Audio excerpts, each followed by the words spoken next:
ఏమైనా హీరోలకు వసూళ్లు తెచ్చే సీజన్ అంటేనే ఇంట్రెస్ట్. సంక్రాంతికి ఫస్ట్ ఇంపార్టెన్స్ ఉంటుంది, ఆ తర్వాత మిగతా ఫెస్టివల్స్ కు ఉంటుంది. అలాంటి ఫెస్టివలే దసరా.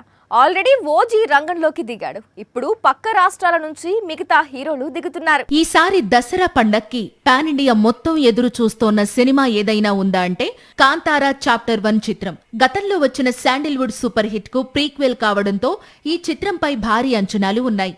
అందుకు తగ్గట్లే ట్రైలర్ సూపర్ హిట్ అయింది. సినిమాపై అంచనాలను మరింతగా పెంచింది. అక్టోబర్ 2న కాంతారా మూవీ రిలీజ్ అవుతోంది. అక్టోబర్ 1న ధనుష్ మరోసారి డైరెక్టర్ గా మారి నటిస్తోన్న ఇడ్లీ కొట్టు రిలీజ్ ఉంది. ఈ చిత్రం ధనుష్ కెరీర్ కు చాలా కీలకం. హీరోగా కాదు, దర్శకుడిగా అతను తీసిన రాయన్, జాబిలమ్మ నీకు అంత కోపమా చిత్రాల తరువాత ధనుష్ తీసిన చిత్రం ఇది. పైగా దసరా సీజన్, చక్కటి కుటుంబ కథా చిత్రం. ఇందులో ఇడ్లీ ఎమోషన్ పండక్కి ధనుష్ చిత్రాన్ని సంథింగ్ స్పెషల్ గా మార్చింది. నిత్య మీనన్ ఈ చిత్రంలో హీరోయిన్ గా నటించింది. కాంతారా తీసింది రిషబ్, ఇడ్లీ కొట్టు తీసింది ధనుష్. ఇలా హీరోలే దర్శకులుగా మారి తీసిన చిత్రాలపై ఈసారి భారీ అంచనాలు ఉన్నాయి.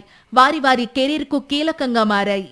ఇక బాలీవుడ్ నుంచి అక్టోబర్ 2న వరుణ్ ధావన్, జాన్వీ కపూర్ నటించిన సన్నీ సంస్కారి తులసి కుమారి రిలీజ్ అవుతోంది. పరమసుందరి విజయం తర్వాత జాన్వీ కపూర్ నటిస్తోన్న ఈ సినిమాపై హిందీ ఇండస్ట్రీలో భారీ అంచనాలు ఉన్నాయి. పేదవాడి పక్షాన నిలబడతాం, ప్రజా గొంతుకై నినదిస్తాం.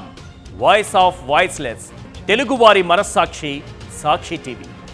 సాక్షి టీవీ ప్రసారాల కోసం మీ స్థానిక కేబుల్ ఆపరేటర్ను వెంటనే సంప్రదించండి.